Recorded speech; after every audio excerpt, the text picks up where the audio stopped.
오늘의 사연 시작하겠습니다. 제 아내 친동생은 아니지만 아내와 거의 친언니 친동생처럼 지내던 처제가 한 명 있었습니다. 이 처제가 취직하면서 서울로 올라가 버렸기 때문에 저는 사실 결혼 전에는 자주 만나본 적은 없어요. 결혼식 때 왔었고 그날 저한테 인사도 했다고 하는데 그때는 저는 저대로 정신이 없는 상황이니 잘 기억이 나지는 않았지요. 그러니 처음 만난 건 그보다 훨씬 더 전일이지만 제가 기억을 못했으니 첫 만남은 아니라고 치고 5년 전 그날로 거슬러 올라가면 그녀를 처음 본 그날의 기억이 아직도 생생합니다. 말한 대로 저는 처제를 기억도 못하던 상황이었고 결혼 생활 내내 아내 또한 저한테 처제에 대해 이야기를 꺼낸 적이 거의 없습니다. 개인적으로 연락을 주고받았을지라도 친한 동생한테 연락하는 건데 저한테 딱히 허락을 받고 해야 하는 건 아니잖아요?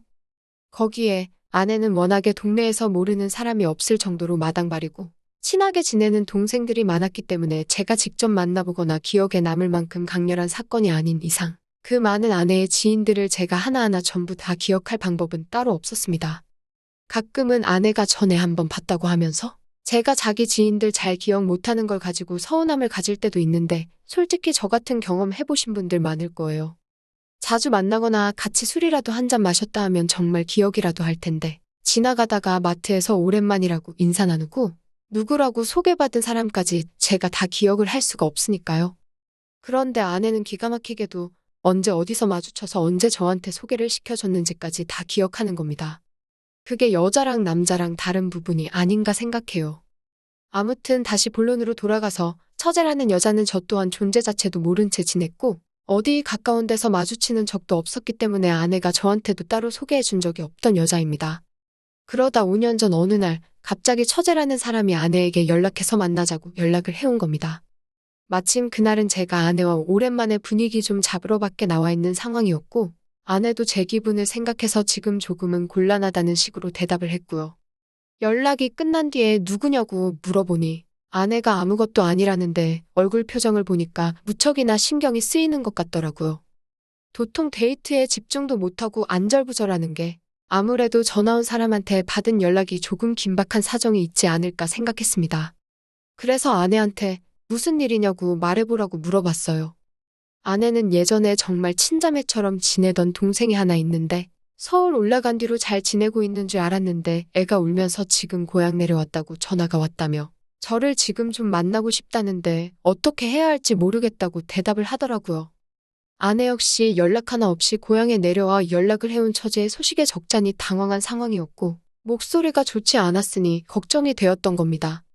아내한테 그렇게 신경 쓰이면 그 동생한테 가보라고 등을 떠밀어줬어요. 괜히 나 때문에 주변 사람 못 챙기지 말고 다녀오라고요. 아내가 저한테 참 고마워하더라고요. 아내만 처제한테 보내놓고 저는 집으로 가려고 했는데 아내가 혹시 별것도 아닌 일일 수도 있지 않느냐면서 저보고 같이 가자고 하는 겁니다.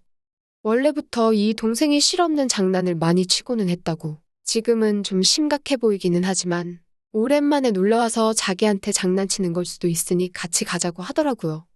그래서 아내를 따라 처제가 기다린다는 술집으로 향했습니다. 아내를 보자마자 저 멀리서 달려와 아내 품에 안기던 처제.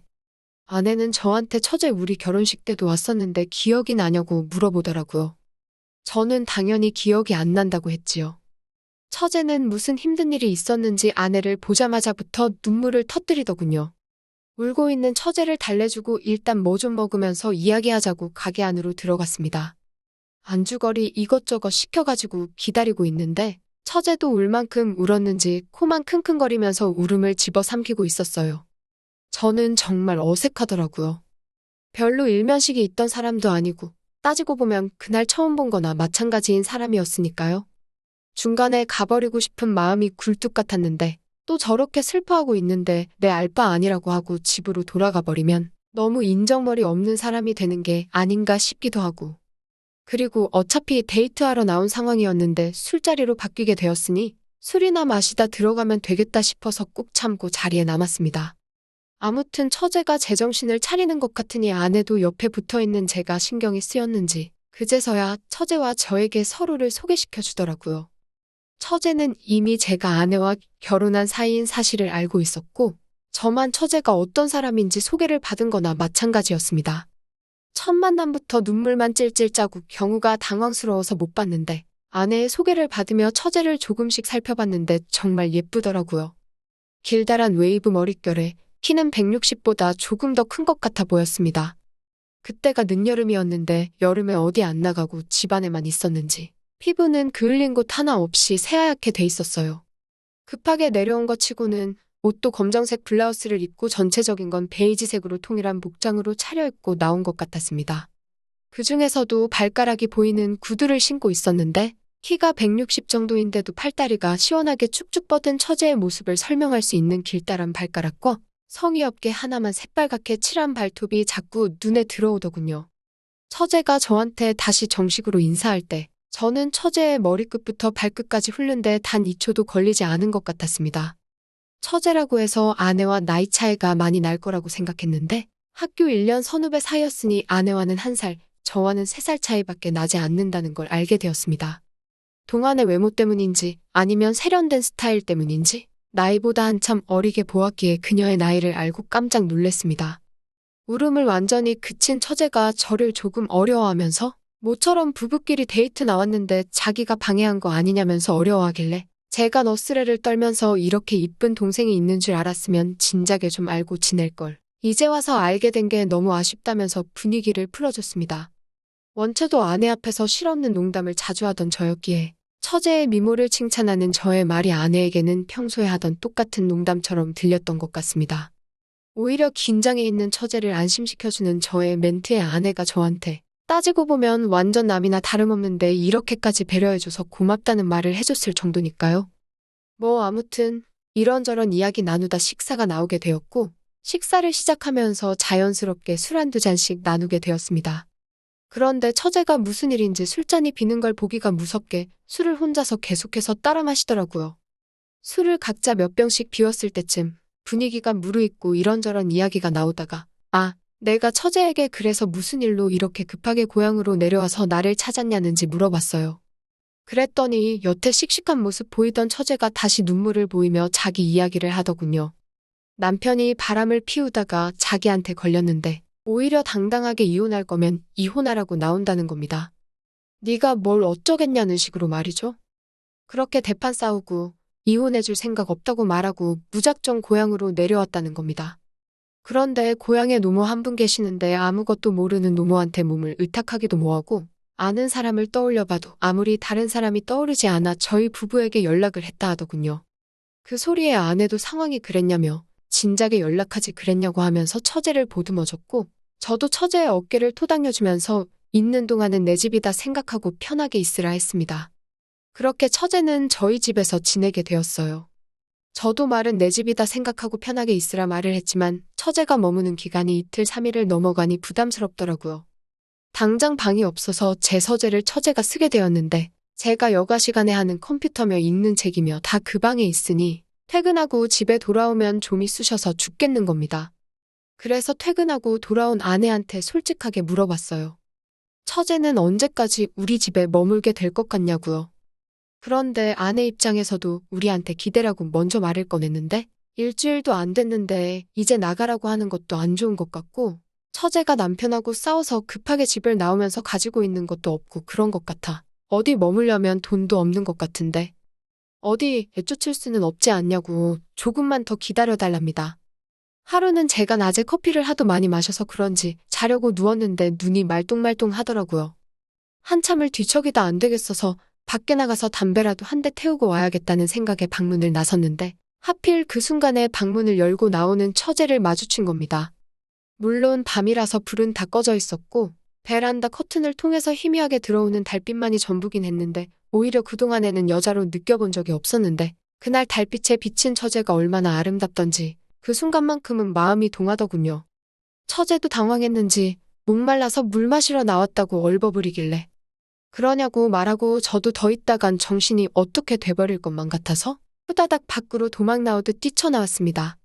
동그랗게 뜬 보름달 바라보면서 담배에 불을 붙이고 깊은 숨을 내쉬고 있는데 인기척이 보여서 보니 아파트 현관에서부터 처제가 저를 향해 다가오고 있더라고요. 집에서 입고 있던 복장과는 다르게 늦여름 쌀쌀한 날씨를 의식한 건지 두툼한 후드 집업을 입고 다가오는데 바지는 잘 때 입는 짧은 반바지 그대로라 그건 그거대로 다른 매력이 느껴지더군요. 처제가 왜 안 자고 밖에 나왔냐길래 잠이 잘 안 와서 그런다고. 그리고 처제한테는 왜 따라 나왔느냐고 물어봤더니 처제도 잠이 잘 안 온다고 하더군요. 우리 집에서 거의 일주일을 살았지만 처제는 아내와 시간을 거의 보내지 저랑은 사실 아직도 대면대면한 사이나 마찬가지인데 야밤에 둘이 밖에 나와서 달빛 아래 대화를 나누고 있으니 그건 그거대로 어색하더군요. 담배가 평소보다 훨씬 빨리 타들어간 것 같더라고요. 어색하니 애꿎은 담배만 죽어라고 피웠나 봅니다. 그런데 또 담배라도 안 피고 있으면 너무 어색해 죽을 것 같아서 한 대 더 피려고 불을 붙이려 하니 처제가 형부, 줄담배는 몸에 안 좋아요. 하면서 담배를 확 채가더군요. 그러면서 그때 처제와 많은 대화를 나누게 되었습니다. 주로 나눈 대화는 처제의 신세 한탄이 전부였지요. 자기가 남자 보는 눈이 없었다. 자기가 집 나온 지 일주일이 다 돼가는데 남편한테는 아직 연락 한 통 없었다 하면서 그런 이야기나 대충 들어줬습니다. 한참을 들어줘서 그런지 그제서야 저도 졸음이 쏟아지기 시작해서 더 밖에 있으면 감기 걸리겠다고 하고 처제 데리고 집으로 다시 돌아왔습니다. 아내는 회사를 다니고 저는 작은 가게를 하나 하고 있습니다.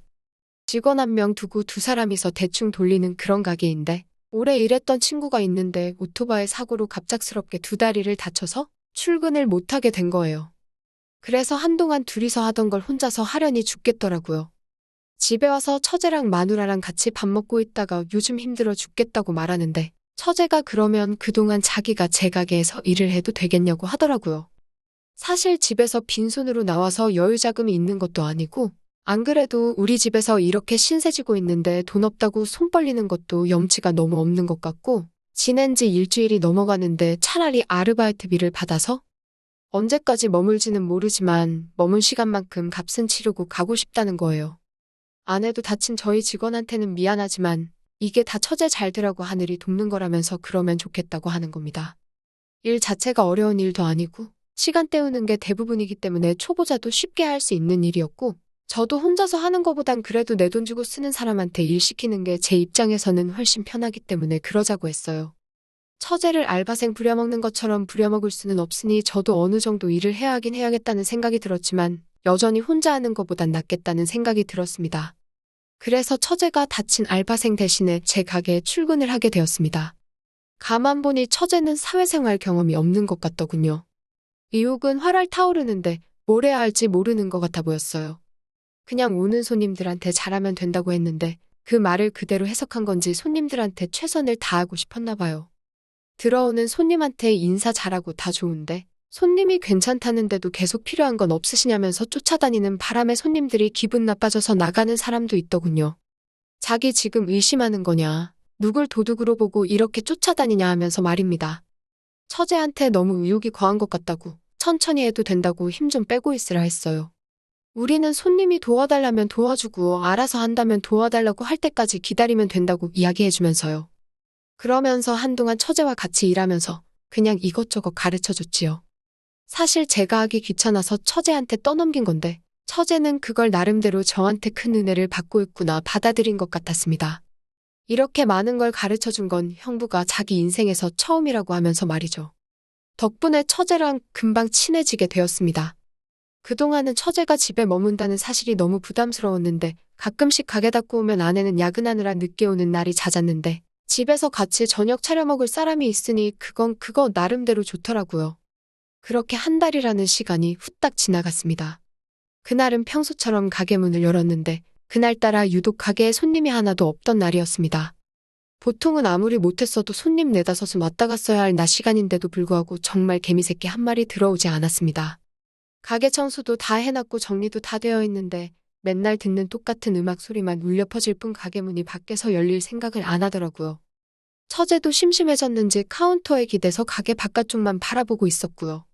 그런데 기대 누워있는 처제의 뒷모습을 보고 있자니 계속해서 시선이 가더라고요.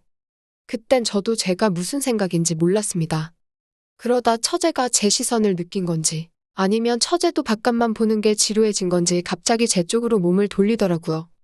그러다 처제를 바라보고 있던 저와 눈이 딱 마주치고 만 것입니다. 분위기가 갑자기 어색해지더라고요. 그냥 쳐다만 봤을 뿐인데 제가 뭔가 괜히 잘못한 것 같았고요.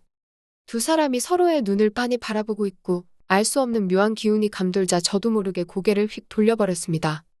얼마나 서로를 외면했을까? 처제가 제 쪽으로 다가오더군요. 처제가 갑자기 오랜만에 여유가 있어서 좋다며 제 옆자리로 털썩 주저앉는데 그때부터 저도 알 수 없는 기운이 용솟음치기 시작하더군요. 무슨 생각인지 모르겠는데 처제한테 장사도 안 되는데 같이 바다나 보러 가자고 했습니다. 처제도 그동안 제대로 쉬지도 못하고 마음고생 많이 했는데 바다를 보고 오면 마음도 뻥 뚫리지 않겠냐고 그랬죠.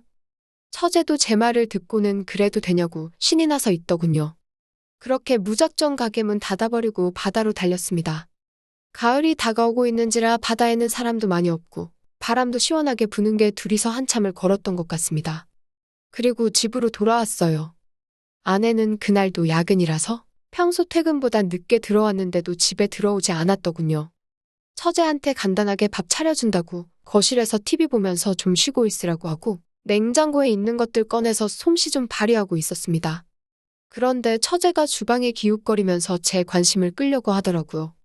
평소에는 같이 저녁 먹을 때 아내가 제 옆자리에 앉아있고 처제가 맞은편 자리에 앉아있는데 그날따라 처제가 제 옆자리에 앉는 겁니다.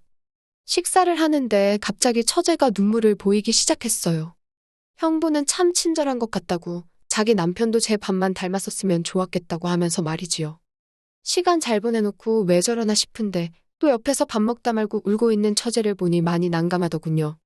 처제를 달래주고 있는데 처제가 잠깐 울고 싶다면서 저한테 와락 안기는 겁니다. 그렇게 한참을 처제와 붙어 있다가 불가항력에 이끌려서 그날 아내를 배신해버리고 말았습니다. 그리고 그날부터 처제가 조금씩 달라지기 시작했어요. 처제는 아내가 집에 있을 때도 한눈을 팔고 있을 때면 다가와 제 마음을 확인하려 드는 것 같았습니다. 그날 일을 실수라고 말하기엔 처제가 제정신이 아닌 것 같아 어떤 상황이 벌어질지 몰라 처제가 원하는 대로 따라줄 수밖에 없었지요. 그렇게 처제와는 저희 집에서 한 달을 더 지냈습니다. 처제에게 2달째의 월급을 준 다음 날 아침에 일어났는데 방 안에서 인기척이 들리지 않아 아내랑 같이 처제가 지내던 방으로 들어갔더니 편지가 하나 적혀 있었습니다. 아내와 같이 편지를 읽는데 솔직히 편지에 무슨 내용이 써 있을지 몰라서 적잖이 당황했습니다. 다행히 편지에는 별다른 내용이 써 있지는 않았어요. 처제는 그동안 저희 집에서 신세를 지면서 마음 정리도 많이 되었고 이제 머릿속이 개운해졌다. 우리 부부를 보면서 힘을 많이 얻었고 이 은혜는 평생을 두고 갖고 싶다는 편지와 함께 처제는 그렇게 다시 혼자서 서울로 올라갔더라고요. 비어있는 방안을 보니 제 마음도 싱숭생숭해졌습니다. 처제와 그런 사이가 된 후 한 달 정도의 시간을 보냈는데 곤란했던 적이 하루 이틀이 아니었지만 그 짧은 시간 동안 처제와 정이 많이 들었던 것 같네요. 그렇게 저는 혼자 가게에 출근했는데 서울로 올라갔을 줄 알았던 처제가 가게 문을 열고 들어오더군요. 저한테는 큰 잘못을 한 것 같다며 사과를 하는 겁니다. 언니와 그렇게 사이가 좋은 저도 자기랑 그런 일이 있었다는 사실에 대해서 죄책감도 가졌지만 한편으로는 자기 남편이 이해가 되었다고 하면서 말입니다. 서울로 돌아가서도 저한테 개인적으로 연락을 하고 싶다고 하는 거지요. 가게에 들른 건 저한테만큼은 따로 작별 인사를 하고 싶어서 들른 거라고 합니다. 제 아내한테 몹쓸 짓을 한 것 같아 인사도 못하고 떠나긴 했지만 제 덕분에 자기가 다시 태어난 것 같다고 하면서 저한테는 몇 번이고 고맙고 잊지 못할 거라는 말과 함께 가게 창고에서 그렇게 둘만의 작별 인사를 마치고 처제를 떠나보냈습니다. 그리고 그렇게 3개월이 지난 지난주 처제한테서 연락이 왔습니다. 남편하고는 좋게 헤어졌고 저한테 짧은 시간 동안 배운 걸 기반으로 자기도 서울에서 혼자 스스로 살아가 볼 계획을 가지고 있다고 하네요. 힘이 들 때면 기차 타고 빨리 여기로 내려와서 저를 만나고 싶은 마음을 참느라 너무 힘들다고 하더라고요. 자기가 완전히 준비가 되었을 때 저를 다시 만나러 온다고 합니다. 처제의 그런 마음이 고맙기는 하지만 처제가 완전히 준비가 되었다는 그 말이 저한테는 무섭게 들려올 때도 있습니다. 제가 순간적인 충동을 자제하지 못해 실수한 일이지만 그 일로 하여금 처제에게 기운을 준 것 같아 좋은 게 좋은 거라는 생각을 하려고 합니다. 처제가 이제 아픔을 딛고 일어나 행복하게 잘 지냈으면 하는 바람입니다. 또 찾아주셔서 감사합니다. 매일 새롭고 흥미로운 사연으로 찾아뵙겠습니다. 구독과 좋아요 잊지 마시고 다음 사연으로 다시 찾아뵙겠습니다. 감사합니다.